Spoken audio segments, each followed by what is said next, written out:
Bonjour les runners, bonjour les sportifs, bonjour au petit monde de la course à pied, c'est Seb et je vous retrouve aujourd'hui pour l'épisode 176 du podcast À côté de mes pompes. J'espère que vous allez bien, que vous vous portez bien, que vous continuez à pratiquer votre sport malgré des températures qui ne cessent de monter. Eh bien pour cela, je vous renvoie à l'épisode 51. Il est un petit peu ancien maintenant, mais il est toujours d'actualité. Nous avions enregistré avec Fabrice Kuhn un épisode consacré à l'acclimatation à la chaleur. Comment, pendant l'été, on peut continuer à courir et ne pas fuir ces fortes températures. En ce qui me concerne, la semaine écoulée a été sportive avec de nombreuses séances, dont 2 mercredi. J'ai testé le bicotidien comme nous l'avions évoqué dans une capsule avec Bruno il y a de cela quelques semaines. Alors, en cette période d'entraînement un petit peu plus intense, la récupération doit elle aussi être soignée et c'est le sujet de l'épisode du jour. En effet, est-ce que vous pensez bien dormir ? C'est un des aspects fondamentaux pour tout coureur qui souhaite pratiquer correctement sa discipline préférée. Et plus globalement pour toute personne, qu'elle soit sportive ou non. Dans cet épisode consacré au sommeil, activité occupant 25 années environ de notre vie, je reçois Rémi Urdiel, enseignant-chercheur à l'Université du Littoral Côte d'Opale, spécialisé Rémi dans la gestion de la fatigue et du sommeil pour des activités d'endurance. Que ce soit de l'ultra-trail, du cyclisme très longue distance comme la Race Across France, mais également pour des événements nautiques de longue durée. Il a également participé au trail scientifique de Clécy afin d'étudier ce paramètre, le sommeil, sur une épreuve d'ultra-endurance. Au cours de cet épisode, nous avons donc échangé sur ce pilier faisant partie de notre sport, à savoir le sommeil. Quelles sont les phases de notre sommeil ? Que se passe-t-il lorsque nous dormons ? Aujourd'hui, dans notre société, nos nuits sont-elles suffisamment longues pour être réparatrices ? Quelle serait la stratégie à adopter pour disposer d'un sommeil réparateur et quelles sont les conséquences sur notre entraînement d'un mauvais sommeil ?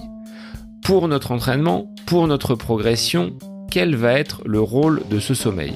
Aujourd'hui, les montres nous traquent, elles traquent nos nuits et nous apportent des informations. Celles-ci sont-elles fiables ? De très nombreuses questions sur ce sujet, comme vous pouvez le constater, et je remercie Rémi pour avoir répondu et participé à cet épisode du podcast. Il est temps pour moi de vous laisser en compagnie de Rémi Urdiel, sommeil et course à pied, un des piliers de la performance, c'est le nouvel épisode du podcast À côté de mes pompes. Bonne écoute à vous. Bonjour Rémi, bienvenue sur le podcast À côté de mes pompes. On va parler d'un sujet qui est à mes yeux crucial pour le sportif, à savoir le sommeil. Et à l'heure où on enregistre, on est peut-être en pleine sieste pour certains de nos auditeurs. Bonjour Sébastien. Alors Rémi, je vais te laisser te présenter pour nous dire qui tu es, d'où tu viens, quel est ton lien avec le sport et la course à pied. Et puis on reviendra sur cette thématique un petit peu plus en détail. Oui, merci de m'accueillir d'abord et de me laisser la parole ou du moins l'espace de discussion ensemble cet après-midi. Donc moi je suis enseignant-chercheur à l'Université du Littoral Côte d'Opale, qui est une université de proximité à Dunkerque. J'habite à Dunkerque dans le nord de la France. L'université c'est Dunkerque, Calais, Boulogne, Saint-Omer, et en fait ça fait une quinzaine d'années que mon sujet de recherche il est centré sur les problématiques de sommeil, de gestion de sommeil dans les épreuves d'endurance, d'ultra-endurance. J'ai commencé en fait j'ai commencé ma carrière de chercheur avec des navigateurs solitaires avec qui je travaille toujours, pour certains je dirais de très très haut niveau.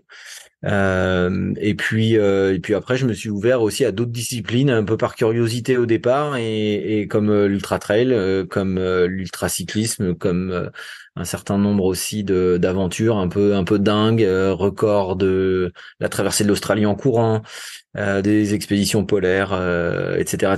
Et donc en fait je me nourris de ces expériences un peu dingues, un peu hors du commun, pour essayer de comprendre où se trouvent un peu les limites de l'être humain de manière à aussi bien comprendre ce que sont les mécanismes de régulation de la fatigue. Je vais l'appeler comme ça. On redéfinira probablement ce que c'est la fatigue. C'est un peu complexe, mais voilà, j'aime bien chercher à déterminer les limites individuelles et à savoir comment s'organiser quand on a une épreuve, un objectif de plus ou moins longue durée, comment s'organiser pour que le sommeil soit plutôt un allié plutôt qu'un ennemi. Voilà. Est-ce que tu as été toi-même le propre sujet de tes recherches et de tes expérimentations sur des projets, des défis un petit peu au long cours? Ouais, oui. Alors peut-être pas aussi dingue que certains le font, mais les gens que j'observe, mais moi je suis un voileux, donc j'aime bien être sur l'eau et les courses à la voile, elles sont. Alors j'ai eu une grosse carrière, disons sportif, dans des courses de courte durée. On revenait au port tous les soirs, mais j'ai aussi fait pas mal de navigation un petit peu plus au large, où on part 2, 3 jours. Et là dernièrement, d'ailleurs, il y a pas très longtemps, j'ai passé 3 jours en mer avec des électrodes sur la tronche. Au final, ça n'a pas marché du tout. Mais justement, j'essaye aussi moi, surtout tester en fait des choses qui me permettent après de pouvoir mettre en place lorsque là on est sur des objectifs avec des marins professionnels par exemple. Voilà, puis j'ai fait un peu d'expérience de vélo un peu longue distance où on roule la nuit, tout ça. Donc là, c'est aussi une introspection. Voilà, bon, je me connais bien la nuit, c'est quelque chose que je connais pas mal. Le bateau, ça m'a bien aidé. Donc ouais, je teste un peu sur moi-même des trucs. Est-ce que tu arrives aujourd'hui à définir les limites de ce corps humain en matière de sommeil, ou est-ce que tu en apprends à chaque fois un petit peu plus au fil des rencontres, au fil des sujets que tu peux croiser sur ton chemin? Alors, bon, la limite de l'être humain, en fait, finalement, on ne sait pas trop ce que c'est. Enfin, le manque de sommeil, en fait, il conduit malheureusement à une. Alors, on a l'habitude de dire en fait que le manque de sommeil peut conduire jusqu'à la mort. Alors, on le fait chez des animaux, on l'a fait chez des animaux, des petits rats, quand on privait de sommeil, puis on voyait ce qui se passait. Donc voilà. Donc heureusement que on voit pas trop les limites chez l'être humain parce que ça voudrait dire malheureusement que on s'en occupe pas bien. Par contre, le record du monde, par exemple, le record du monde de privation de sommeil. Alors il y a un combat entre un Américain et puis un Écossais, mais globalement c'est plus de 10 jours sans sommeil. A priori, il y a eu 2 expériences comme ça. Donc on pourrait considérer que c'est un peu une limite. Maintenant, très clairement, ce que je vois dans les différentes expériences, c'est que à la limite opérationnelle, je dirais, quand on a un objectif sportif ou qu'on a voilà, quelque chose à réaliser, qu'on n'est pas juste assis sur une chaise ou au fond d'un café, comme ça a été le cas pour l'Écossais, bah ouais, elle intervient à mon avis un peu avant, et donc on voit des comportements un peu critiques qui sont pour moi à peu près équivalents à ce qu'on va enfin quoi aux hallucinations. C'est-à-dire en fait en gros, à partir du moment où on a l'apparition de troubles type hallucination, on est à mon avis dans une limite opérationnelle très nette qui à mon avis est pas très souhaitable dans la majorité des cas. Voilà. Donc c'est un peu ça la limite que je mettrais et peut-être au-delà de laquelle il faudrait ne pas aller lorsqu'on cherche à faire de la performance.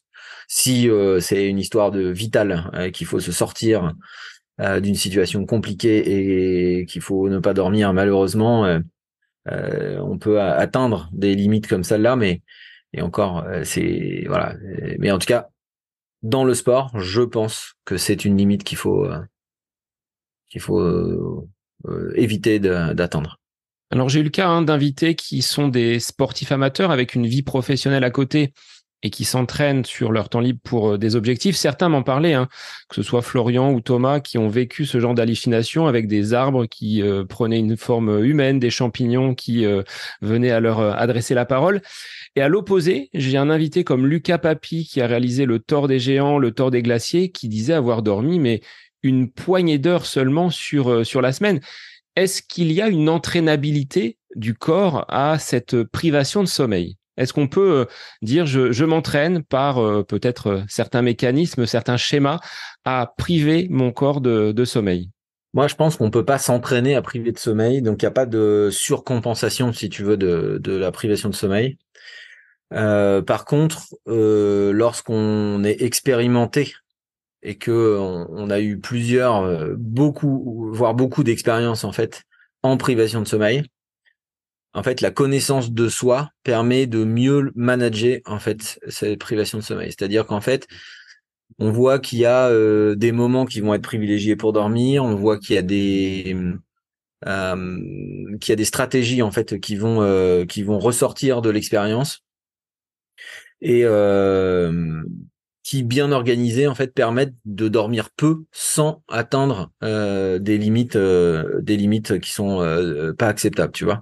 Donc donc il y a pas, pour moi, il n'y a pas d'entraînabilité au sens comme un muscle qu'on va très entraîner et qu'on va laisser au repos pour qu'il se développe, pour qu'il surcompense. Mais ça, je pense que ça n'existe pas parce que génétiquement, on est un peu préprogrammé en fait dans cette affaire-là. Par contre, on va pouvoir bien se connaître, bien déterminer les heures auxquelles en fait il faut qu'on prenne le sommeil. Et quand c'est bien pris, bien managé, en fait, on peut réduire effectivement le sommeil de façon conséquente. Et donc atteindre en fait une sorte de plafond de fatigue au-delà de laquelle en fait on serait pas bien. Donc on va rester à naviguer un peu au-delà autour de cette limite. Euh, et voilà. Donc ça c'est un peu l'expérience hein, qui va manager ça. Et en fait très clairement je pense que c'est un sujet sur lequel on peut s'entraîner au sens de se connaître. Voilà. C'est-à-dire en fait de pouvoir vivre des expériences en privation de sommeil avant d'avoir ce truc-là comme objectif, hein, d'accord? J'ai une course où je vais faire 36, 48, 50 heures, 60 heures, 70 heures ou 80. En fait, alors c'est difficile d'aller s'entraîner 80 heures en privation de sommeil, certes, mais en tout cas, voilà, de faire des expériences nocturnes, de savoir, de bien déterminer en fait ce que sont nos réactions vis-à-vis de la privation de sommeil, ça permet d'être plus à l'aise lorsque des symptômes de somnolence apparaissent. Qu'est-ce qu'on doit faire? Est-ce que je dois m'arrêter? Est-ce que je dois continuer? Tout ça. Voilà, ça c'est l'expérience. Alors j'en avais discuté avec Guillaume de Lustrac qui a fait la Race Cross France que tu as suivi. Hein. Je crois que tu accompagnais justement des athlètes sur donc cette course au long cours et en cyclo. Est-ce qu'ils arrivent, ces athlètes, à dormir sur commande, c'est-à-dire à mettre leur corps dans un état de sommeil sur des moments où ils jugent qu'il est bon pour eux de stopper? On les voit s'arrêter sur une table et dormir quasiment instantanément. Est-ce que c'est là aussi une forme d'habitude parce qu'ils se connaissent, ou est-ce qu'ils ont une capacité d'endormissement assez rapide et supérieure à la moyenne? Alors, la régulation du sommeil, si tu veux, elle est plurifactorielle. C'est-à-dire, en fait, il y a plusieurs éléments en fait qui vont faire qu'un bonhomme est capable de s'endormir ou incapable de s'endormir. Bah, le premier, il est assez simple, c'est la relation avec la quantité de sommeil. C'est-à-dire, je dors très peu, et bien du coup j'ai beaucoup plus pardon de facilité à m'endormir. Ça c'est assez logique, on le vit tous, on n'a pas besoin de faire beaucoup de science pour savoir ça. Un deuxième point, c'est tout ce qui va être rythmique, lié en fait à notre horloge biologique. C'est toujours plus facile de s'endormir la nuit que le jour. Ça, ce sera toujours vrai grâce ou à cause, je ne sais pas, d'une hormone qui s'appelle mélatonine, que tout le monde a au moins déjà entendu parler, qu'on appelle l'hormone du sommeil. Elle est sécrétée dans la partie nocturne de notre, enfin voilà, du cycle de 24 heures. Donc elle va additionner, si tu veux, l'effet du manque de sommeil et du coup va faire qu'on aura plus de facilité à s'endormir la nuit. Et en même temps, on a encore un autre truc un peu rythmique. Et on le sent bien d'ailleurs tous les jours, on sent bien qu'on a des moments en fait où on est beaucoup plus alerte que d'autres, hein, des moments où on est plus somnolent que d'autres. Tout ça, ça va être très amplifié par le manque de sommeil, mais globalement, en fait, à l'intérieur de cette sinusoïde jour-nuit de ces 24 heures, on a aussi des petits passages de vagues comme ça, un rythme qu'on appelle ultradien, en fait, qui va venir paf, nous rendre somnolents. On le connaît bien d'ailleurs, après manger, tu parlais de la sieste tout à l'heure en introduction. Voilà, ça, c'est le rythme ultradien, c'est-à-dire on a une paire de somnolence. Alors ça, voilà, j'ai donné déjà 3 principes. Un quatrième dont on parlera tout à l'heure, qui est peut-être un petit peu plus annexe dans un premier temps, qui est l'inertie de sommeil, c'est-à-dire notre capacité, les capacités de notre cerveau au réveil. Mais ça, je vais le mettre un petit peu de côté. Puis après, il y a aussi tous les aspects psychologiques. Et ça, c'est important parce qu'en fait, lorsqu'on cherche à s'endormir, il faut qu'on soit en mesure de lâcher prise. La motivation, elle, le stress va nous donner du carburant, va activer le système nerveux sympathique, va mettre du carburant en fait dans notre affaire. Donc on va un peu pouvoir peut-être parfois un peu masquer le besoin de sommeil ou l'envie de dormir. Et néanmoins, si on décide que c'est ce moment-là de dormir, il faut qu'on arrive à lâcher prise, à vraiment euh, appuyer sur le système plutôt parasympathique pour le coup. Et là, on peut peut-être pas dormir sur commande, mais on peut accélérer l'endormissement. Et en fait, c'est ça mis bout à bout, quand je parlais tout à l'heure de stratégie, c'est-à-dire en fait de maîtriser ces différents principes-là, savoir se les adapter, se connaître suffisamment pour bien déterminer en fait à quelles heures sont mes coups de pompe. Est-ce que je vais être en mesure justement de me relâcher quand je vais décider que ça va être le bon moment, donc d'avoir la certitude que c'est la bonne décision de m'arrêter de dormir. Si on s'arrête de dormir et qu'en fait on est toujours en train de se demander mince, il faut que je reparte, faut pas que je dorme trop longtemps, ceci, cela, voilà. Et en fait le manque de stratégie risque de perturber l'endormissement. Et alors là, pour en tout cas des gens qui font de l'ultra-endurance, bah oui, l'arrêt c'est considéré presque comme de la perte. Moi, je pense que il faut considérer l'arrêt, en tout cas avec du sommeil, comme un investissement. Et donc, dormir sur commande, ça peut arriver, ça peut arriver si on se maîtrise bien, voilà. Mais il faudra quand même une dette de sommeil assez importante, voilà. Pour une bonne maîtrise de soi, en fait, pour faire ça. Alors Rémi, pour revenir sur la sieste, il est 14h20. On enregistre donc cet épisode. L'étape du Tour de France va pas tarder à commencer sur les ondes de France Télévisions. On voit souvent des coureurs qui, dans leur canapé, se mettent à dormir à cette période-là, donc du début d'après-midi. Tu le disais, après le repas, c'est propice, on va dire, à une période où l'attention va être un petit peu moindre, où on va somnoler un peu plus. Est-ce qu'il n'y a pas un côté pépère dans cette sieste? On l'associe souvent aux personnes âgées. Moi, si je fais cette sieste à la maison, on risque de me dire, mais t'es trop jeune pour faire la sieste, c'est pas de ton âge. Qu'est-ce que tu en penses? Ah bah alors en fait la sieste elle répond à un besoin en fait. Euh, Si pour X raisons on manque de sommeil pour des raisons professionnelles, familiales, sportives, enfin ce que tu veux en fait, je pense qu'il faut pas se priver de faire la sieste. C'est-à-dire en fait on en ressent le besoin et donc on va prendre ce moment de sommeil plus ou moins profond, mais en tout cas ce moment de repos, ce moment de sommeil qui va nous permettre de nous faire passer la fin de journée dans de bonnes conditions. D'accord? Maintenant, l'idéal pour la majorité des gens, c'est de pas avoir besoin de faire la sieste. C'est-à-dire que la sieste répond, comme je le disais, à un besoin. Donc le besoin, c'est celui que tu auras pas satisfait, en tout cas dans la partie nocturne. Donc je suis tenté de te dire que oui, il faut essayer de dormir bien profondément, enfin correctement en tout cas, correctement dans la partie nocturne, de manière à ce qu'on n'ait pas besoin de la sieste. Maintenant, si on en a besoin, franchement, bah non, je pense que tu as raison de le faire, tu vois. Et c'est pas du tout pépère, c'est prendre soin de soi en fait. Moi, je pense que le sommeil, c'est voilà, respecter son sommeil, respecter ses besoins, être attentif, être à l'écoute en fait de ces de cette fatigue, de cette sensation de somnolence, etc. Ben pour moi, c'est prendre soin de soi. Voilà, c'est donc et malheureusement, je pense qu'il y a pas mal de gens effectivement qui vont penser que le sommeil c'est pour les faibles, c'est du temps de perdu, etc. Et moi, je pense que c'est une grave erreur. C'est une grave erreur. D'autant que maintenant, on sait très très bien en fait les conséquences du manque de sommeil à long terme. Bah, elles sont assez terribles. Hein, voilà, donc c'est quelque chose comme la bouffe, comme le fait de faire de l'activité physique ou d'être sédentaire. Bah, tout ça, ça a un impact à long terme.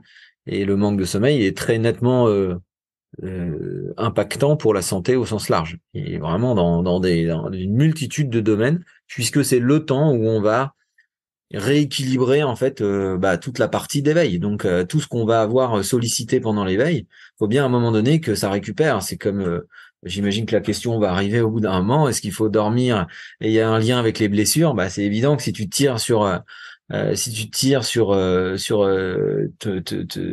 tes muscles, tes articulations, tes tendons, tout ce que tu veux, bah il faut leur laisser le temps de récupérer. Donc si le sommeil il est pas suffisant, évidemment qu'on va pas avoir le temps de récupération nécessaire. Et donc, on continue d'abîmer, on n'entretient pas bien les choses. Cette sieste, pour revenir sur sa durée, on dort pas pendant 3 heures en début d'après-midi. Est-ce qu'il y a une norme? Tendre vers une norme, ça va être compliqué, ça dépend de chacun. Quel serait le temps maximum sur lequel on va pouvoir trouver des bénéfices sur ce temps de sieste en début d'après-midi? Alors, réponse en deux temps. Tout dépend en fait de ce que tu as vécu avant. Je vais prendre un exemple. Tu as fait une nuit blanche parce que tu as fait une course, tu vois, une course à pied ou quelconque sport, ou tu as fait une nuit blanche et tu rentres chez toi, on te raccompagne chez toi. Attention, tu rentres pas en voiture. En début d'après-midi le dimanche, ou en fin de matinée le dimanche. T'as une telle dette de sommeil que peut-être, effectivement, tu peux allonger, tu peux ne pas mettre de réveil, tu vois, parce que là, t'as une grosse dette de sommeil, il faut quand même récupérer, et ça t'empêchera pas de dormir le soir. C'est-à-dire que ça ne devrait pas, de façon trop importante, en fait, décaler ton sommeil du soir. Par contre, si t'es juste fatigué, que c'est une sieste qui peut être juste une sieste de confort et de tiens, je vais prendre soin de moi samedi après-midi, après tout, je suis tranquille et je vais me faire une petite sieste. Je propose de ne pas faire une sieste longue. Pourquoi? Parce qu'en fait, on a un phénomène qu'on appelle inertie de sommeil. J'en parlais très brièvement tout à l'heure.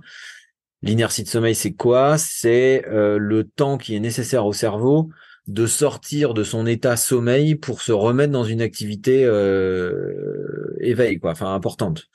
Et en fait, le cerveau, lui, c'est pas on-off, quoi. Il a besoin de temps pour remettre un peu comme notre voiture en plein hiver, elle a passé la nuit dehors ou au garage et le matin, quand on la démarre, elle est froide et il faut attendre que ça chauffe un peu. Bah, du coup, là, c'est un peu le même principe. Ça s'appelle inertie de sommeil. Et pendant tout le temps où on ressent l'inertie de sommeil, on est dans cet état un peu groggy, pas très agréable, hein, où on a l'impression que finalement, la sieste, elle a été pas du tout réparatrice, qu'on est plus fatigué après qu'avant. Alors donc, la sieste de confort, la sieste, je dirais, qui nous permet de passer l'après-midi dans de bonnes conditions, ou bien même si on a une nuit très courte et qu'on est au travail et qu'on a juste le temps de faire une petite sieste, pour moi, c'est maximum 20 minutes endormissement compris. La fameuse micro-sieste, power nap, turbo sieste chez les Suisses, enfin voilà, il y a plein de noms, peu importe.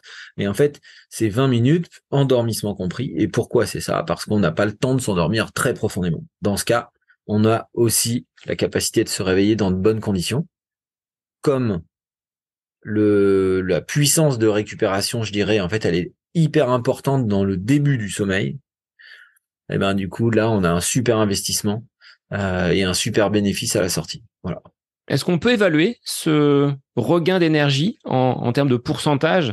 20 minutes de cette micro-sieste va nous octroyer combien d'énergie en termes de part, de proportion sur notre corps humain? Ouais, alors ça c'est génial parce que tu touches exactement les projets de recherche qu'on est en train de faire, en particulier avec l'Ultra Trail du Mont Blanc, la Fondation Ultra Sport Science. C'est exactement ce qu'on fait là depuis 2 ans. On s'est dit ok, c'est bien, on conseille de faire la sieste parce qu'on voit bien qu'en fait la sieste en ultra trail, bah du coup elle est plutôt hyper vertueuse.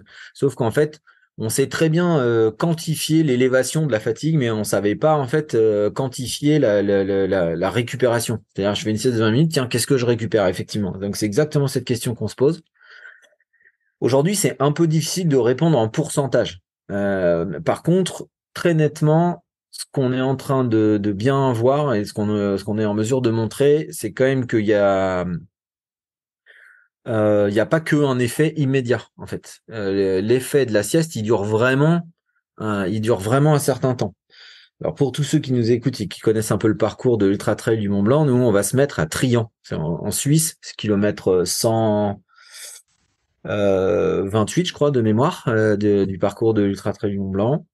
Là on a beaucoup de dormeurs parce que en fait c'est la deuxième nuit, donc là vraiment on est sur des, je parlais du plafond tout à l'heure, là tout le monde est un peu à son plafond, et en fait on voit deux comportements, on voit des gens qui dorment et des gens qui vont qui ont pas forcément à ce moment-là besoin de sommeil, qui ressentent pas en tout cas ce besoin de sommeil.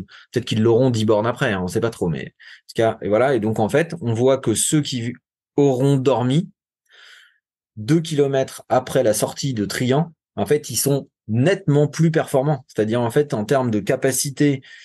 Alors nous, on mesure des performances cognitives, parce que la vitesse de déplacement, c'est pas forcément tout le temps très simple de comparer les gens entre eux, mais globalement, en termes de capacité cognitive, c'est-à-dire cette capacité qu'on a de, bah voilà, d'avoir un cerveau qui fonctionne correctement, donc qui probablement va commander des muscles correctement, qui va faire que tu t'alimentes à peu près correctement, que tu vas être moins en danger, bien évidemment, que tu vas être, tu vas mieux voir, tu vas être plus alerte, on va dire d'une manière générale.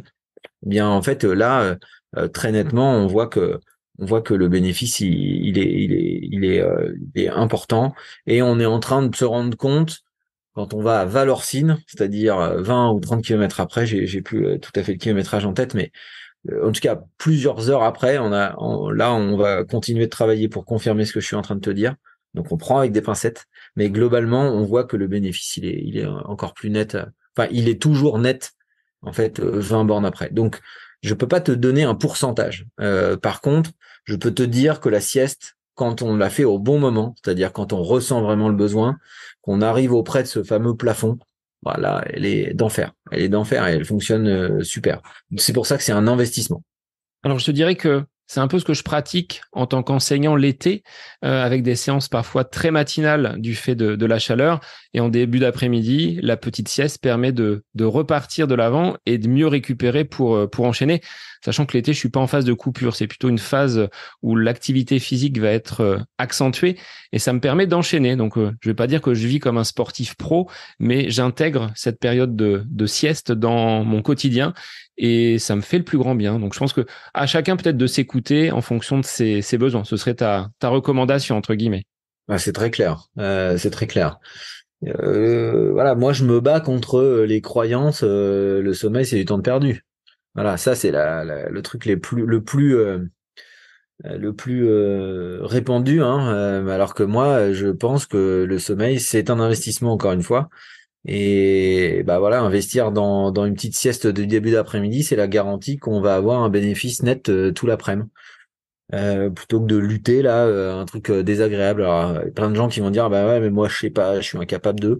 Et là, on en revient à la maîtrise de soi, du lâcher prise dont je parlais tout à l'heure. C'est-à-dire, tout le monde est capable de faire la sieste, et c'est un entraînement, c'est la maîtrise de soi, la maîtrise de sa, quand même d'aspect un peu psychologique, voilà. Et donc, t'as raison de le faire, ça, c'est très bien. Rémi, sur tes nombreuses années de recherche, quel est le constat au niveau des heures de sommeil pour nos compatriotes français, voire au niveau mondial? Est-ce qu'on est en déficit de sommeil? Est-ce que la pente se réduit fortement? Quelle est la moyenne, si tu as un chiffre à nous donner pour estimer le sommeil en France par nos compatriotes? Tu veux dire d'ordre général, hein, D'ordre général, hein, dans la pas population forcément sur des générale. sportifs, mais quel est le constat sur la population? En fait, très nettement, alors je crois que c'est l'année dernière ou il y a 2 ans, en fait, on est passé sous. Donc il y a des études épidémiologiques, hein, de l'Institut national du sommeil et de la vigilance, qui sont des super études. Et en fait, il y a 2 ans, on est passé sous la barre des 7 heures quotidiens en semaine. Il y a une tentative de rebond un peu le week-end, mais qui est clairement pas suffisant. Et si tu regardes en fait les temps de sommeil déclarés et ce que les gens jugent avoir besoin, en fait, à tous les âges de la vie, sauf peut-être un peu après la vie active, donc plutôt les seniors, mais à partir de très jeune et toute la vie, en fait, toute la vie active, on est clairement en manque de sommeil. Voilà. Donc euh, est-ce que ça va continuer à descendre? Donc alors pourquoi c'est descendu d'abord, hein, c'est que évidemment, je parle de ça il y a 40 ans, 50 ans, je sais pas, quand moi j'étais gamin, j'ai 45 ans, tu vois. Quand j'étais gamin, c'est vrai que on n'avait pas Internet, alors on avait l'électricité heureusement, mais mais on n'avait pas Internet, on avait la télé, le film commençait à 20h30 00, juste après le journal, etc. Et on voit bien qu'en fait c'est notre manière de vivre au sens large, hein, qui a évolué et qui vraiment a impacté notre sommeil. Maintenant, il est pas rare de trouver des gens qui travaillent à, je sais pas, 45 minutes, 1 heure de chez eux, qui font ça le matin, qui font ça le soir, les enfants qu'il faut emmener à l'école, etc. Bon, et tout ça fait que en fait on gratte sur le sommeil. Bon bah c'est pas bon, hein. Franchement c'est pas bon, c'est un enfin tu vois, tout le monde le dit, hein, les médecins, moi en tant qu'observateur, c'est pas bon, c'est quelque chose qui est pas bon pour notre santé. Il faut absolument prendre soin de son sommeil. Comment on va sortir de ça, franchement j'en sais rien, mais je pense que c'est à l'échelle individuelle va falloir se poser les bonnes questions, quoi. Bah il faut causer, il faut faire d'éducation à la santé, voilà. Non, très nettement, nos compatriotes dorment de moins en moins et c'est pas bien. C'est pas bon Alors du moi, tout. je le vois, toi, sur des élèves. Je suis en lycée professionnel et je fais une étude un petit peu sur l'utilisation du téléphone durant une semaine. Et les élèves, avec leur tracker, m'indiquent la consommation donc sur ces outils mobiles. Et j'ai une élève qui, il y a 2-3 ans, consommait le week-end 20 heures de téléphone sur les 24 heures de sa journée. Elle me disait, bah, j'ai une angoisse, c'est de dormir, donc le téléphone est là pour m'empêcher de dormir et me stimuler. Ça, je pense que c'est un des premiers fléaux, entre guillemets, de cette diminution du sommeil, l'utilisation du téléphone et de ses à côté. Oui, oui et non. Enfin oui, parce que c'est un élément perturbateur, c'est évident. En fait, mais il perturbe quoi? En fait, j'essaie de réfléchir comme ça pour pas faire le vieux schnock et dire que le téléphone c'est de la mouise, etc. En disant qu'il faut vivre avec son temps, quand même. En fait, le téléphone, la télé, l'ordinateur, la tablette, les écrans d'une manière large, on va dire. Effectivement, il peut y avoir déjà l'effet de la lumière, c'est connu. Le retardement de la sécrétion de cette fameuse hormone qu'on appelle mélatonine. On voit qu'il y a de la perturbation. Mais en fait, surtout, c'est qu'en fait, quand on est dans un process d'écran, à interagir avec des gens, à regarder une série, de jouer à des jeux vidéo, on est à fond dedans et en fait, on perd la perception, si tu veux, de ces fameuses vagues dont je parlais tout à l'heure, de ce rythme ultradien qui devrait nous emmener vers un sommeil qui est plus tôt, en fait, si tu veux, dans la soirée. Très facile d'allumer une plateforme de streaming ou de vidéo et puis d'appuyer sur le bouton suivant, hein. Tout le monde connaît ça. Je citerai pas le nom de la De la plateforme. de la plateforme, mais globalement tout le monde voit bien qu'on est dans une série. Ah là là, mon Dieu, ah, c'est trop bien, suspense, hein. La série elle finit toujours bien comme ça, mais qu'on a envie d'aller savoir la suite, donc on appuie sur le truc. Et en fait, bah, je disais tout à l'heure, le stress, la motivation, le machin, tous ces aspects psychologiques en fait qui donnent du fuel, et ben en fait ils donnent du fuel et ils nous permettent pas de percevoir correctement justement l'appel de notre cerveau à ça. Donc moi j'essaye de sensibiliser les gamins. Moi je suis prof à la fac et donc je m'entends te dire que j'ai à peu près le même souci Même public, ouais. que ce que tu rencontres. Et bah ouais, j'essaye de leur expliquer que pas de problème, le téléphone. Il y a même des gens qui disent, et pour des raisons d'anxiété, parce qu'il y a des gens encore, tellement de gens qui ont peur du noir, etc. Enfin, c'est quelque chose dont on parle jamais, mais en fait, oui, l'anxiété de dormir, de lâcher prise, c'est quelque chose qui est difficile pour bon nombre de gens. Et donc, moi, ça me dérange pas forcément qu'on ait le téléphone, alors en luminosité minimum, des filtres, des machins, tu vois, et que on puisse s'en servir pour s'échapper, en fait, aussi à un moment donné, laisser s'échapper de toute l'anxiété, de tout le stress qu'on aura pu avoir dans la journée ou de la journée qui viendra le lendemain. Mais il faut qu'on soit attentif, c'est-à-dire du coup quand on en ressent le besoin, on doit être capable d'éteindre le téléphone et puis de dire non, maintenant ça y est, voilà, c'est tout, c'est terminé. Et plus qu'une heure particulière, à dire bon à 22 heures terminé, ou à l'heure du repas, je fais ça. Non, en fait, moi je pense qu'il faut réapprendre les gens, il faut que les gens réapprennent à s'écouter. Moi vraiment j'ai ce sentiment-là. Ce qui veut pas dire qu'il faut abuser des téléphones et que voilà et qu'on s'en mette plein la tronche de la lumière et parce que très nettement il y a un effet négatif. Donc il faut trouver le bon compromis. Et j'ai pas envie d'être moralisateur en disant touchez plus au téléphone. De toute façon, si je dis ça, personne ne va m'écouter. Tout le monde garde son téléphone. Enfin, beaucoup de gens gardent leur téléphone jusqu'au dernier moment. Voilà. Et c'est simplement le fait qu'on ne maîtrise pas en fait son utilisation qui pose problème. Quels seraient les signes, Rémi, d'un début d'endormissement? Le moment où il faut penser à aller se mettre en position allongée. Comment on peut les repérer? Alors c'est simple, hein. Je bâille, je vais les yeux qui piquent un peu, qui se ferment. Bon, c'est ce qu'on appelle la somnolence.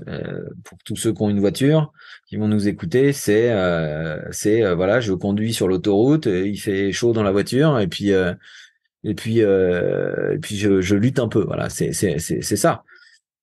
C'est ça les signes de l'endormissement. C'est ça les signes de la somnolence. Et ça, il faut y être attentif. Ça nous arrive plusieurs fois par jour. Ça nous arrive euh, plusieurs fois, même dans la soirée, en fait. Des fois, trop tôt. On va pas aller se coucher à 8h ou 8h30, tu vois. On va aller peut-être attendre 22h30, 23h. Mais en fait, en étant attentif en fait à ces signaux, on va se rendre compte qu'on a des heures qui sont un peu les nôtres. Euh, et qui vont pouvoir être utilisables tous les jours.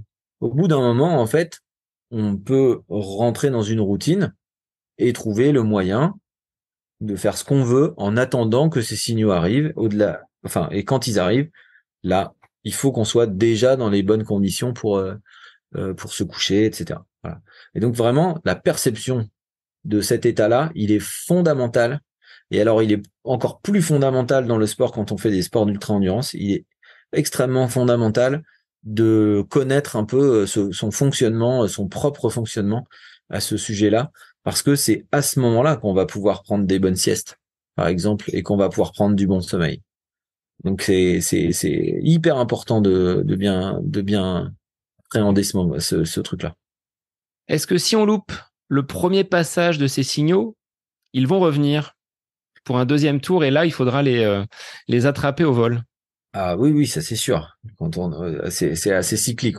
On dit généralement qu'il y a une porte de sommeil toutes les heures et demie à peu près. Donc bon, mais enfin à chaque fois qu'on en loupe une, quand même, on se tire un peu une balle dans le pied parce que de toute façon,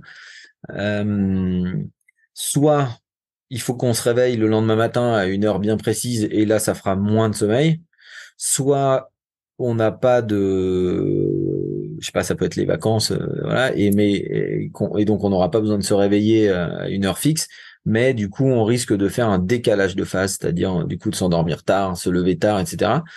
Et alors que le bon moment vraiment pour 90% des êtres humains et voilà, c'est du 23h 7h à peu près. Et notre besoin il est à ce moment-là en fait. Donc, bien sûr, si je loupe celle de la porte de sommeil de 22h30 ou 23h et que je vais prendre celle de minuit et demi ou 1h du matin, bon bah là, le calcul est très rapidement fait. Il va nous manquer un bout de sommeil.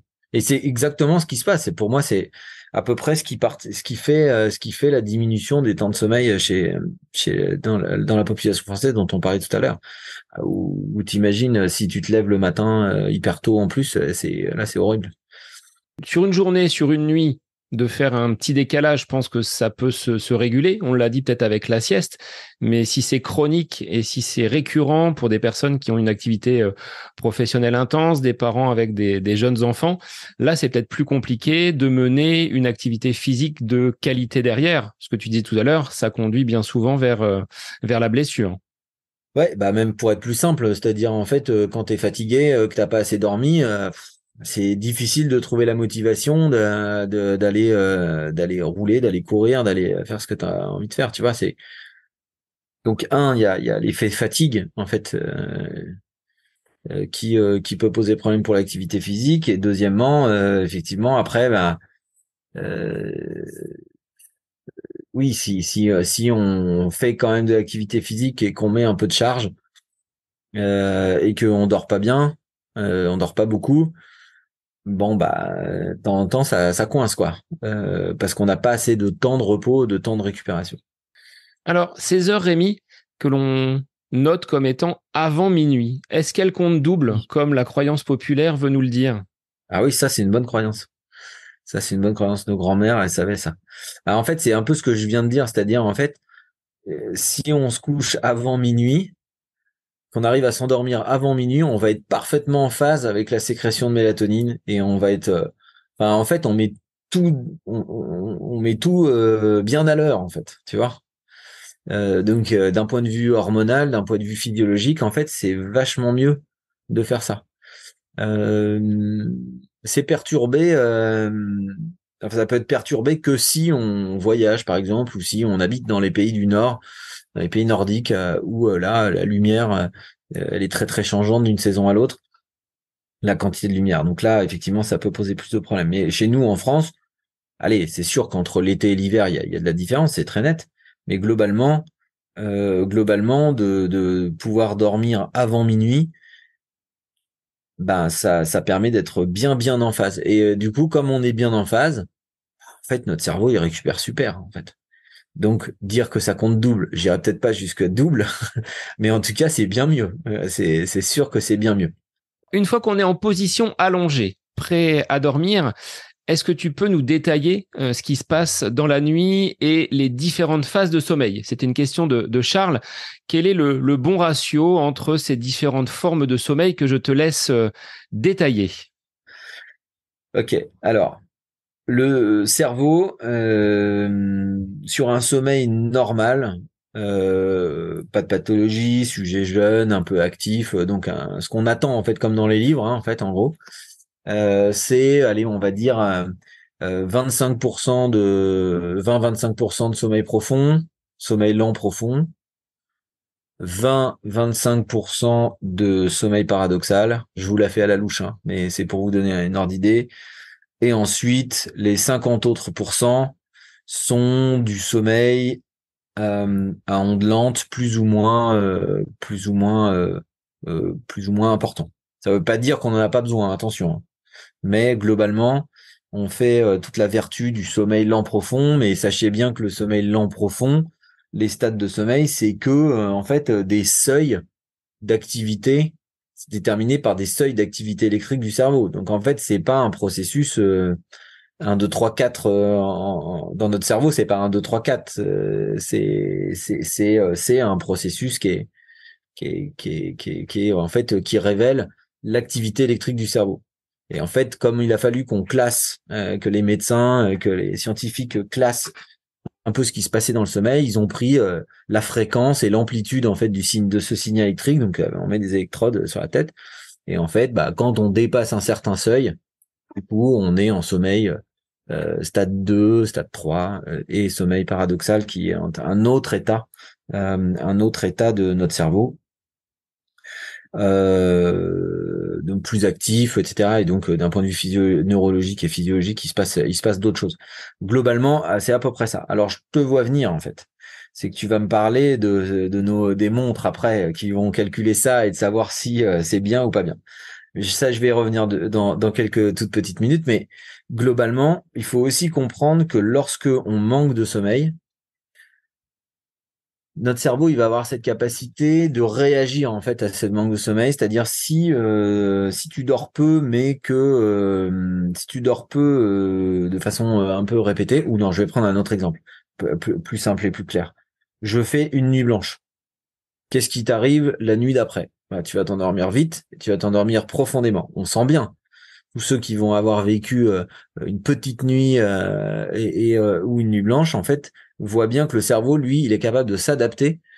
Et là, si on enregistre l'activité électrique du cerveau après des privations de sommeil ou avec des restrictions de sommeil, en fait, on voit que la quantité d'ondes lentes, quantité de sommeil profond, ben, elle va augmenter. La part, elle va plus être à 25%, mais peut-être, je lisais une publication il y a pas très longtemps là sur un mec qui a dû faire, je sais plus combien, 24 jours sur un tapis roulant en courant, je crois de mémoire. Ça montait jusqu'à 48% de sommeil en lente. Donc en fait, on n'est jamais, enfin c'est toujours très dynamique en fait tout ça. C'est de la réaction, c'est un peu comme un élastique si tu veux. C'est-à-dire, je dors peu, je tends l'élastique. À un moment donné, quand on peut dormir, clac. Il y a toute la puissance qui permet de faire revenir l'élastique et notre cerveau, c'est un peu ça. Il va lui s'adapter. Donc, bien entendu, il y a des normes à peu près attendues dans la vie de tous les jours, 20-25% dont je parlais tout à l'heure de sommeil profond, à peu près la même chose en sommeil paradoxal, mais tout ça, c'est dans un mode tout à fait particulier, comme si on faisait tous les jours la même chose, ce qui est assez rare. Donc voilà. Alors, bon, j'espère que j'ai répondu à ta question. Ben, très bien, oui. Moi, j'avais en tête justement un plus grand nombre de phases de sommeil. Là, toi, tu en donnes trois. C'est entre guillemets cette norme avec des cycles. Tu le disais tout à l'heure, Rémi, de 90 minutes. Il en passe combien dans une nuit qui serait réparatrice et bénéfique pour le corps? Alors, je reviens sur tout petit peu sur la notion des stades de sommeil. En fait, notre sommeil, il est composé de stades 1, 2, 3, N1, N2, N3 et sommeil paradoxal. OK? Donc, il y en a 4. Dans l'ancienne classification, il y a quelques dizaines d'années, il y en avait 5. Il y avait N1, N2, enfin, il y avait stade 1, 2, 3, 4 et euh, sommeil paradoxal. Donc, encore une fois, c'est des normes. Hein. Faut être bien conscient de ça. Hein. Alors, par contre, ce qu'on sait, c'est que une fois qu'on a fait du sommeil à ondes lentes, sommeil un peu léger, on s'endort, hop, le cerveau ralentit, synchronise, il y a une synchronisation des neurones, il y a tout un tas de choses assez complexes qui se passent. Et puis à un moment donné, il va passer dans une phase de sommeil paradoxal. C'est généralement là qu'on rêve le plus. En tout cas, on se souvient des rêves quand on réveille quelqu'un dans ce moment-là. Et à la fin de ça, hop, on a des petits éveils. C'est-à-dire que notre cerveau, clac, il se remet en mode un peu éveil. Alors, en fait, la nuit, on se réveille plein de fois, en fait. On s'en souvient pas forcément, mais on se réveille quand même plein de fois. Et ça, ce cycle-là, en fait, il fait 90 minutes environ. On a l'habitude de dire ça. Bon, moi, j'ai déjà enregistré des trucs un peu plus courts, des trucs un peu plus longs. Et encore une fois, ça risque d'être un peu d'ailleurs déstructuré au regard du manque de sommeil qu'on peut avoir. Mais globalement, c'est à peu près ça. Donc, bah après, tu vois bien, 1 heure et demie, bah deux cycles, ça fait 3 heures, 4 heures et demie pour 3, 6 heures, 7 heures et demie. Voilà. Donc, on va en faire à peu près 5. OK? Donc, à peu près ça, quoi, 5 cycles. Maintenant, les derniers cycles, ils sont pas forcément tout le temps très très bien structurés. Bon, voilà, c'est pas forcément très facile. Mais c'est pareil, c'est un truc qu'on a depuis les années 50, 60 décrit parce qu'il fallait qu'on décrive ce qui se passait pendant le sommeil. T'imagines bien que dans les années 60, mon Dieu, la technologie, elle était pas aussi développée que maintenant et qu'on se disait mais qu'est-ce qui se passe bien pendant le sommeil? Ah, c'est même plus vieux que ça d'ailleurs.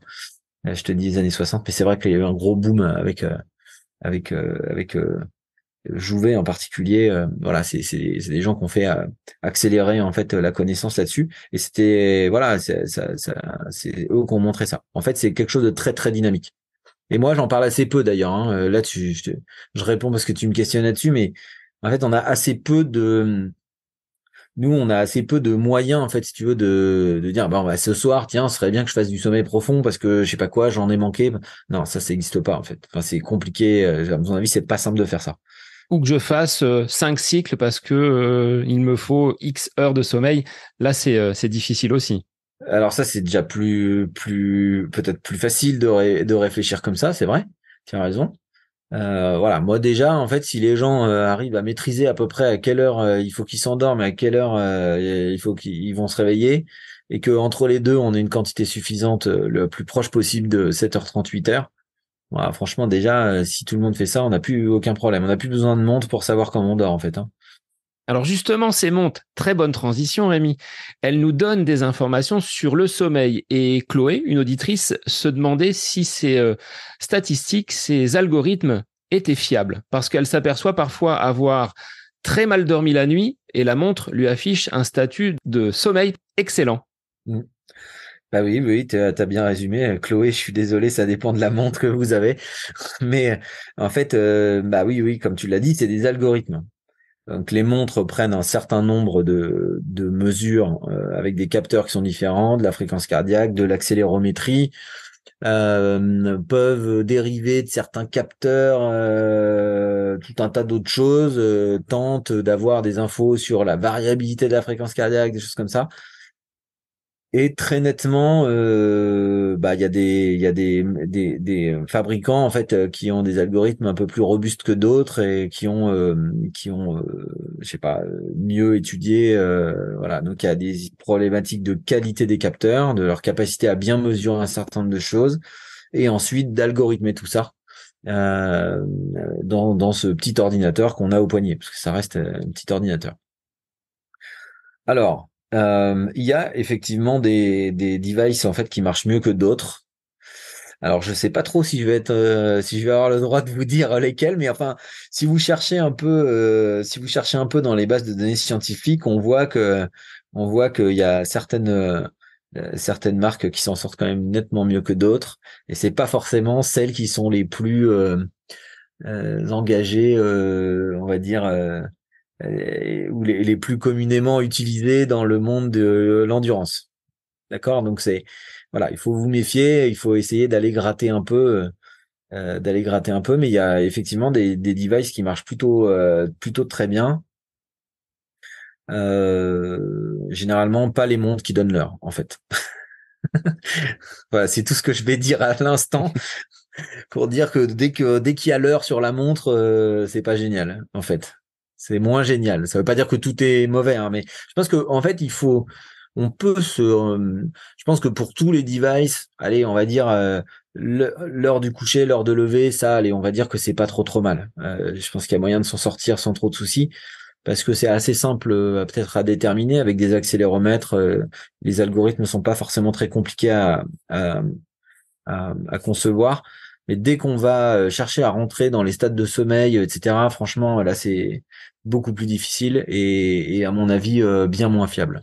Parce que je regardais, toi, mon capteur, donc enfin le tracker Garmin, il donne justement les différentes phases avec le nombre de minutes. Donc c'est un petit graphique qui semble précis, mais comme tu le dis, à prendre peut-être avec beaucoup de pincettes pour pas tomber dans cet excès de chiffres qui nous entourent. Elle donne l'heure, ta montre. Oui, oui, elle donne l'heure. Voilà. Donc, Donc, mais j'ai donné la réponse tout à l'heure. de toute façon, au lycée, ça sonne toutes les heures. Donc, j'ai même pas besoin de montre si je veux être dans ma journée de travail.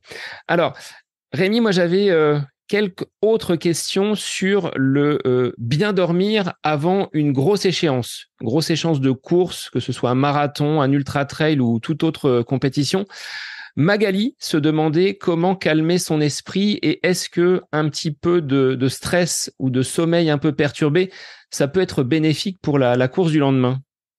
Oui, alors je pense qu'il faut effectivement tout faire pour dormir le mieux possible. Je pense quand même ça c'est important. Je pense qu'il faut essayer de dormir justement sans stress. Et ça c'est toujours l'enjeu avant les compétitions en fait d'arriver à dormir à peu près correctement et de pas être bouffé par le stress.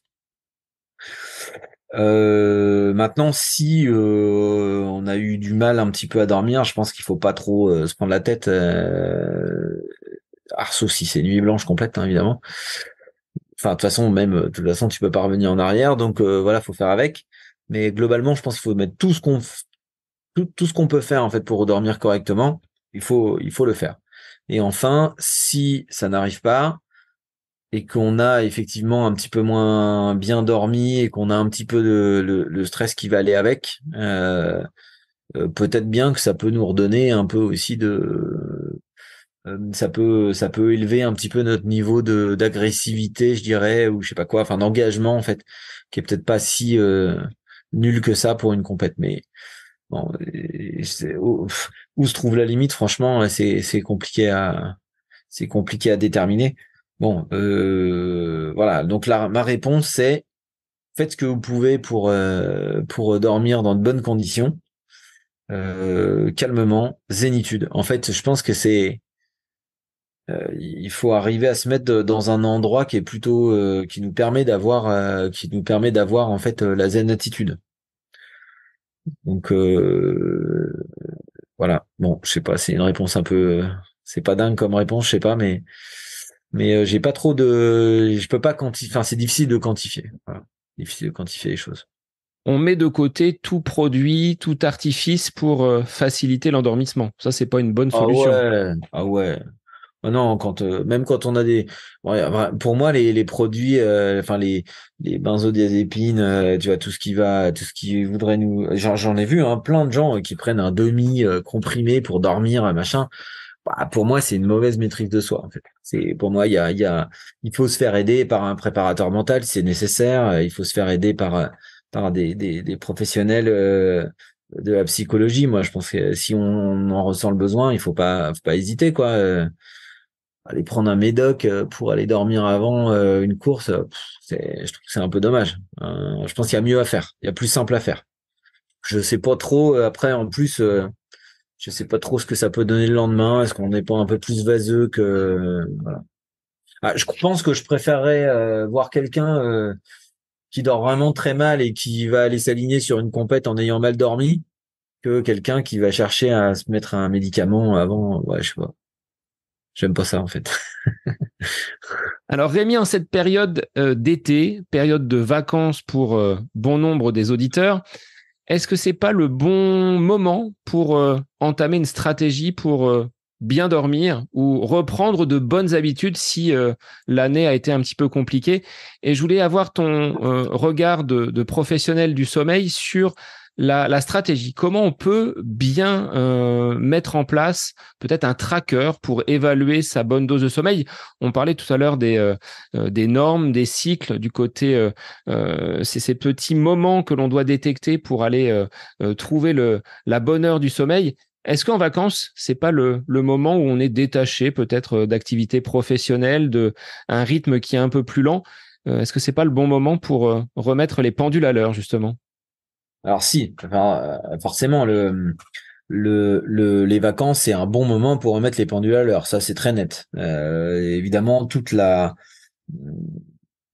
manque de sommeil, toute la dette de sommeil qu'on peut avoir accumulée à- dans notre vie quotidienne, bah on peut la rembourser si on fait bien attention, si on prend soin de soi, si pendant les vacances. Bon, généralement d'ailleurs, ça sert à ça les vacances. Ça sert à remettre les pendules à l'heure. Donc, il faut faire attention et prendre soin de soi pendant les vacances. Ça, c'est clair. Alors, d'ici à aller prendre un tracker hein, pour savoir de combien j'ai besoin, en fait, je vais donner un truc plus simple. Sans tracker. En fait, Alors quand je dis tracker, c'était un petit, toi, ça peut être un petit papier, un petit crayon pour noter tout oui, oui, oui. simplement. Voilà, Ouais, je te ouais, laisse mais développer. il y a encore plus simple. Il y a encore plus simple. Euh, En fait, on peut systématiser un certain nombre de choses. C'est-à-dire, j'essaye comme je le disais tout à l'heure, de percevoir en fait à quelle heure le soir déjà je vais ressentir de la somnolence. Ça, c'est peut-être plus facile à faire en vacances parce qu'on est peut-être dans un environnement où il y a moins de sollicitations que quand on est à la maison et qu'on doit courir partout pour préparer tout ça, son lendemain et sa semaine et ses machins, tu vois. Donc là, on peut peut-être être un petit peu plus proche de soi. Donc déjà, c'est de déterminer quelles sont mes bonnes heures pour partir dans le sommeil aux alentours de 23 heures, ce qui ne nous empêche pas évidemment pendant les vacances de sortir un peu, d'avoir une vie sociale, ce qui est hyper important aussi, bien évidemment. Donc première chose. Deuxième chose, le matin en vacances, moi je conseille à tout le monde de pas mettre de réveil. Pourquoi? Parce qu'en fait, déjà naturellement, notre cerveau, s'il sent qu'il nous en manque, qu'il nous manque de sommeil, du coup, lui, il va chercher à le récupérer. Pas de réveil, hop, le cerveau va récupérer. Ensuite, un autre truc. Donc, ça veut dire qu'en fait, on va déjà laisser un peu son cerveau un peu libre, mais il faut qu'on essaye d'avoir un bon début, hein, un bon début de sommeil, et après, on le laisse un peu libre. S'il faut faire la grasse mat, on fait la grasse mat. Ok, mais voilà. Ensuite, on essaie de se prendre une petite pause après manger parce que celle-là, tout le monde sent bien qu'elle est bonne et que en fait, elle est plutôt sympathique. Et c'est là que je vais dire le truc, à mon avis, qui est important, c'est que si en vous relâchant après manger, vous vous endormez vraiment, c'est peut-être bien qu'il vous manque encore du sommeil. À partir du moment où vous pouvez vous reposer et que c'est juste un moment de détente et que vous ne sentez pas le besoin irrépressible de vous endormir, voilà, là, vous avez remboursé votre dette de sommeil. Tu vois? Ou du moins si on n'est pas super excité, hein, et stressé parce qu'on va faire l'après-midi, c'est évident, hein, mais du coup, quand en fait, encore une fois, plus on va avoir de somnolence dans la journée, plus ça révèle en fait le manque de sommeil. C'est ça qu'en fait il faut arriver à ressentir, à faire ressortir. Votre repère pour savoir si votre sommeil, votre quantité de sommeil, votre hygiène de sommeil, en fait, elle est bonne, votre repère, c'est l'éveil. C'est la qualité de l'éveil. C'est pas un tracker, c'est pas un bout de papier. Si on en a besoin, pourquoi pas le faire, hein, je dis pas le contraire, mais en soi, faut qu'on se rappelle que ce qui nous permet d'avoir un bon sommeil, ce qui nous permet de savoir si notre sommeil est bon, c'est la qualité de l'éveil. Et si on voit des gens qui ont des pathologies du sommeil à l'hôpital, qu'est-ce qu'on fait? On les met, en fait, on fait des tests de latence d'endormissement ou des tests de maintien d'éveil. Mais en fait, on va chercher à déterminer la sévérité de leurs problèmes au regard de leur capacité à rester éveillé dans la journée, ouais, tu vois? Et c'est ça qu'on cherche à faire. Après tout, dormir beaucoup, pas beaucoup, à n'importe quelle heure, en fait, on devrait s'en fiche si l'éveil est de bonne qualité. Mais si l'éveil il est pas de bonne qualité, c'est-à-dire qu'on n'est pas en forme globalement toute la journée, du coup, c'est là qu'on peut se dire que le sommeil, il est pas top. Quand on se réveille, Rémi, en étant plus fatigué que la veille, c'est preuve que le sommeil n'a pas été de bonne qualité ou ça masque autre chose? Alors ça peut masquer plutôt autre chose, hein. Ça, c'est un des symptômes, c'est généralement un des symptômes des apnées du sommeil. Euh, j'ai dormi 10 heures et le matin, je me sens encore très fatigué. Alors, au début, dans la période de récupération, je dirais, les premiers jours de vacances, là, on dort comme des dingues. Et puis des fois, on se sent un peu mou. Bon, ça, c'est aussi parce que le cerveau, lui, il dit, c'est bon, tu peux te relâcher un peu. Alors, il décompresse un peu, hein. Ok. Maintenant, si ça dure trop longtemps, cette affaire, là, je parle même pas que des périodes de vacances, hein. Mais là, on peut, ça pourrait, en tout cas, masquer quelque chose d'un peu plus sévère ou un peu plus problématique. Si on a un problème avec ça, dans toutes les villes de France et de Navarre, il y a des spécialistes du sommeil. On va voir son doc, on demande une ordonnance pour aller voir un spécialiste. Soit on va trouver ça soit il y a des centres de sommeil, les centres Morphée par exemple, enfin les centres du réseau Morphée, ou bien des pneumos, ou peut-être maintenant il y a même des cardios qui commencent à s'y mettre. Mais du coup, voilà, un spécialiste du sommeil, il y en a forcément un dans chaque ville. Euh, et donc, voilà, faut aller consulter et puis s'assurer que tout va bien. Alors, j'avais une question que j'ai oubliée tout à l'heure pour des auditeurs sportifs qui sont, tu vois, dans une activité professionnelle en 3-8. Donc, une semaine le matin, une semaine l'après-midi et une semaine de nuit. Comment on peut efficacement gérer son temps de sommeil avec, tu l'as dit tout à l'heure, hein, cette différence jour-nuit et comment bien adapter cet emploi du temps? Bah ça c'est une sacrée question. En fait c'est de faire tout ce qu'on peut. La réponse ça va être un peu rapide, hein. C'est-à-dire qu'on faire tout ce qu'on peut pour préserver un maximum de sommeil. C'est vraiment pas simple. Les semaines du matin, elles sont horribles. Les semaines de nuit, elles sont difficiles. Les semaines d'après-midi, généralement, ça se passe plutôt pas mal. Ouais, le 3-8, hein, c'est compliqué, hein, évidemment. Donc, moi, je pense qu'il faut faire tout ce qu'on peut pour s'exposer à la lumière le plus possible dans la journée, faire de l'activité physique. En fait, ça va quand même nous permettre de solidifier un peu notre horloge biologique, nous faire dormir plutôt bien. Parce que en fait, en plus, si en plus t'es inactif, t'es sédentaire, que tu bouges pas bien et que tu prends pas trop soin de toi à côté de ça, ce qui est beaucoup plus facile d'ailleurs quand on est fatigué, on bouffe moins bien, on n'a pas envie d'aller faire de sport, etc. En fait, tout ça diminue en fait la puissance, je vais te dire comme ça, hein, la puissance en fait de récupération. Donc le peu de temps de sommeil qu'on a, en plus il est pas top, c'est pas chouette. Donc vraiment c'est d'essayer de faire ce qu'on peut pour améliorer son sommeil. L'activité physique est un super moyen pour l'exposition à la lumière dans la journée. Pratiquer une activité physique, c'est pas forcément du sport de haut niveau, hein. C'est même même d'aller marcher, d'aller voilà être dehors, prendre l'air et se dépenser un peu. Le top, le top du top, hein, c'est d'arriver 3 fois par semaine à faire 1 heure, 1 heure 30 d'activité physique, dont allez, on va dire à chaque séance, chaque sortie, 20 minutes où on chauffe un peu, hein, d'accord? On a chaud, voilà. C'est-à-dire, et ça, c'est une thèse qu'on vient de terminer avec Pauline Baron, qui est ma doctorante là, qui est en train de terminer, et elle a vraiment travaillé pas sur les travailleurs postés, mais sur des gens qui avaient des problématiques de sommeil. On a utilisé l'activité physique comme médicament pour être simple.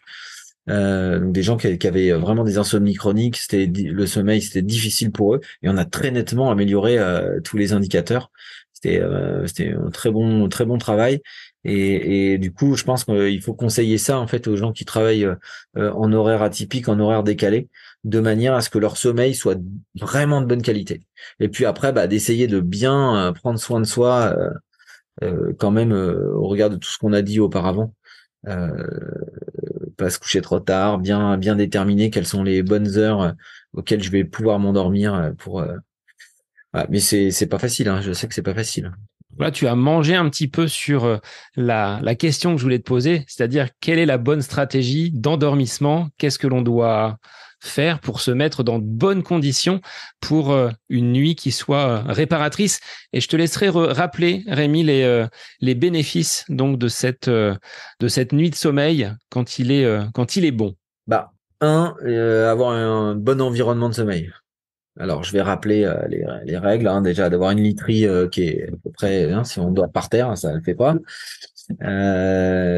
Donc une bonne literie, une chambre aérée, une chambre fraîche. J'ai pas dit froide, j'ai dit fraîche. C'est-à-dire on est bien enroulé sous sa couette. En fait, quand une bonne température, c'est quand on met sa couette là, voilà. Ça c'est top. Donc l'été, c'est pas forcément très facile. Tous les gens qui vont dormir sous les toits, généralement il fait un peu chaud. Donc là, quelle stratégie on peut avoir? J'en sais rien. On ouvre les fenêtres, le ventilateur et ça fait du bruit, j'en sais rien. Je sais pas. Il faut donc essayer de trouver sa petite technique et d'adapter sa petite technique, en tout cas pour avoir une chambre fraîche. On dort vraiment beaucoup mieux quand c'est comme ça. Euh, D'essayer de bien respecter en fait effectivement ces heures d'endormissement et ces périodes de somnolence, parce que quand on s'endort calmement et bien, il y a des chances que la nuit elle se passe quand même beaucoup mieux. Et j'ai oublié la deuxième partie de la question, pardonne-moi, Sébastien. Alors, quels sont les bénéfices pour Ah un oui. sportif d'avoir un sommeil Ouais. réparateur? Il est comme tout le monde. En fait, il n'y a pas besoin d'être sportif pour voir le bénéfice du sommeil réparateur. C'est que, encore une fois, le sommeil répond aussi à la contrainte aux contraintes qu'on a eues le jour. Donc, si tu es sportif, tu as augmenté tes contraintes. Donc, allez, je vais le dire assez simplement, tu as abîmé plus ton corps, tes muscles, comme je disais tout à l'heure, tes articulations, etc. Et en fait, le temps de sommeil, en fait, il est nécessaire à la réparation de tout ça. Donc, le bénéfice, il est simplement de remettre à l'équilibre toutes les fonctions physiologiques qui vont permettre de vivre correctement. C'est-à-dire que si tu crées un déséquilibre en dormant pas suffisamment, bah, pour le coup, le lendemain, t'es déséquilibré. Ok? Tu marches sur une jambe. Et si tu fais ça de façon chronique, bah, du coup, pour un sportif, ça va conduire peut-être bien à la blessure. Et pour tout le monde, sportif ou non sportif, si on fait ça trop longtemps, eh bien du coup, ça peut conduire à des problèmes de santé qui sont un peu plus graves, qui peuvent être un peu plus chiants. Des problèmes de régulation métabolique, des problèmes cardiovasculaires, des problèmes de tension artérielle, des problèmes aussi de bien-être mental. Hein, on va pas se mentir, quand on est fatigué, on est quand même c'est plus difficile d'être de bonne humeur, joyeux et de voir la vie en rose que quand voilà, c'est bien plus difficile. Et puis aussi, bien entendu, tout ce qui va concerner les défenses immunitaires. C'est-à-dire que les dérégulations, en particulier lorsqu'on va commencer à tripoter un peu la mélatonine et qu'on prend pas soin et qu'on dérégule en fait cette affaire-là, il y a des conséquences immunitaires importantes qui peuvent conduire à des problématiques de cancer, à l'apparition de maladies plus graves. Donc bah oui, le sommeil c'est extrêmement important. Et il faut en prendre soin. Voilà, en fait c'est assez simple en fait. Hein. À chaque fois j'ai l'impression que c'est assez logique, mais après je suis comme tout le monde, de temps en temps je tire un peu sur la ficelle, mais il faut pas abuser, il faut se souvenir de ça. Donc du temps de récupération important entre les périodes, du temps de récupération absolument entre les périodes qui sont un peu tendues. Faut pas que ça dure trop longtemps la privation de sommeil, c'est impossible. Alors, merci Rémi pour cet entretien. J'avais deux dernières questions à te poser. La première, quelle sera ton actualité? Tu l'as dévoilé un petit peu tout à l'heure hein, avec ta présence sur l'UTMB pour évaluer les compétences à la fois cognitives et cet aspect sommeil sur les ultra-trailers du côté de Chamonix fin août. Est-ce qu'il y aura d'autres choses sur ton agenda? Alors fin d'année, qu'est-ce qu'il va y avoir il va y avoir oui donc le TMB tu viens d'en parler. Il y a une transat qui s'appelle Transat Jacques Vabre qui est une course en double en bateau traversée l'Atlantique entre Le Havre et la Martinique. Où là j'ai quelques copains, on va dire, qui vont être un peu monitorés de façon assez simple, mais du coup, on essaye de récolter de la data, voilà, pour essayer toujours, encore et toujours, d'être un peu plus fin dans nos analyses. Non, après, c'est vrai que il y a pas mal de trucs plutôt au printemps. Et puis là, une belle aventure qui commence aussi avec Race Across France, t'en parlais tout à l'heure. Ça c'est vraiment vraiment sympa parce que c'est pas tout le temps très facile en fait de voir l'effet chronique en fait du manque de sommeil, de voir un peu comment on peut s'organiser quand les épreuves durent longtemps. Tu parlais tout à l'heure du Tour des Géants. Ouais, ça c'est des courses qui sont extrêmement longues. Et bon, moi je suis jamais allé sur le Tour des Géants, mais là on va aller faire un petit tour à la PTL quand même cette année, qui est à 330 bornes. Alors c'est en équipe, c'est vrai, mais quand même globalement on dort assez peu. Donc là, c'est des bons trucs, voilà, qui sont un peu plus faciles aussi à monitorer qu'en bateau. En bateau, c'est assez difficile, hein, les contraintes sont hyper importantes. Donc voilà, et puis après, ben, peut-être quelques projets perso pour essayer de, moi, tester des trucs qu'on peut pas faire avec les autres. Voilà, je sais pas, on va voir. Je vous en dirai plus un peu plus tard. Des projets dans les cartons, en tout cas.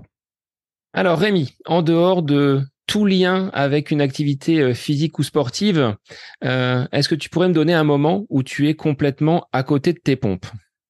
Au moment où je suis à côté de mes pompes.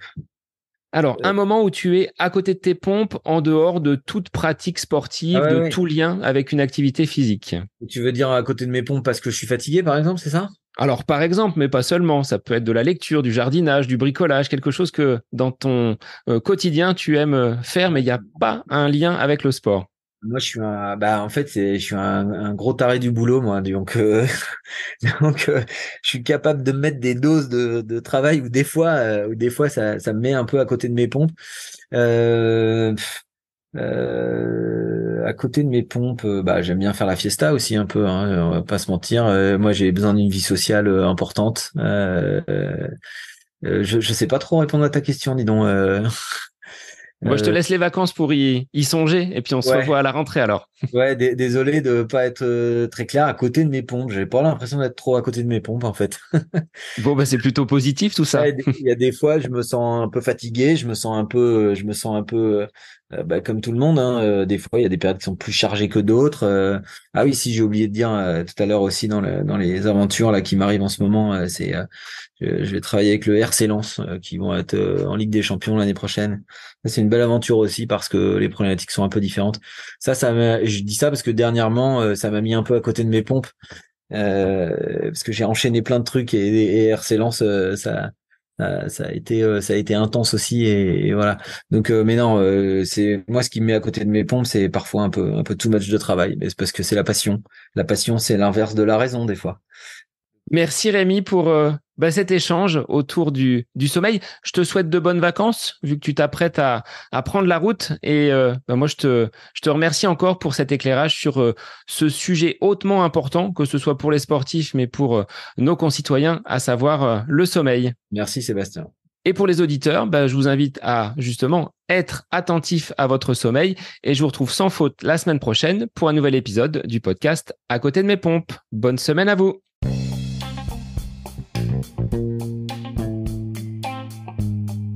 J'espère que cet épisode avec invité vous aura plu. Je vous remercie infiniment de votre écoute. Pour faire remonter le podcast dans les classements, je vous invite à laisser une petite évaluation sur Apple Podcast, 5 étoiles, un petit commentaire, ça me fera énormément plaisir et vous permettrez au podcast d'être remonté, diffusé, déployé sur ces différentes plateformes de façon plus importante encore qu'il n'est actuellement. Et puis je vous invite à me retrouver sur les différents réseaux, Facebook, Instagram. Laissez votre petit message, votre commentaire, ça me fait plaisir d'échanger avec vous. Si vous avez des questions, si vous voulez échanger sur quelconque sujet en lien avec la course à pied, mais pas que, parce que le sport c'est une philosophie de vie et c'est une passion qui nous anime de façon commune, donc n'hésitez pas à venir échanger avec moi. Sur ce, je vous souhaite une bonne fin de semaine, un bon week-end et je vous dis à la semaine prochaine pour un nouvel épisode du podcast À côté de mes pompes.